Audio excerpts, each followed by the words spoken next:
अस्सलाम वालेकुम दोस्तों, यहाँ पर ताज़ा तरीन ब्रेकिंग न्यूज़ से आपको आगाह कर दें। महकमा मौसमियात ने कराची के लिए ख़तरे की घंटी बजा दी। पाकिस्तान के बड़े शहर कराची में क्या होने वाला है और कब तक चलेगा, आपको मुकम्मल तफसील से आगाह करूँगा इस छोटी सी वीडियो के अंदर। इसलिए आपने इस वीडियो को आखिर तक लाजमी देखते रहना है। लेकिन उससे पहले इस वीडियो को लाइक करके चैनल को सब्सक्राइब कर दें और इसके साथ बेल आइकन को इनेबल कर दें ताकि तमाम तर वीडियोस का नोटिफिकेशन आपको बर वक्त और सबसे पहले मिलता रहे। जी हाँ दोस्तों, महकमा मौसमियात ने पाकिस्तान के बड़े शहर कराची के लिए ख़तरे की घंटी बजा दी।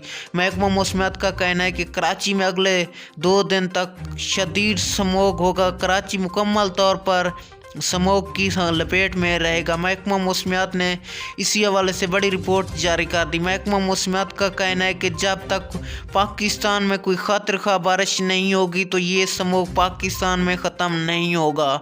महकमा मौसमियात का कहना है कि अगले 24 से 48 घंटों के दौरान पाकिस्तान में बारिशों का नया सिलसिला दाखिल हो रहा।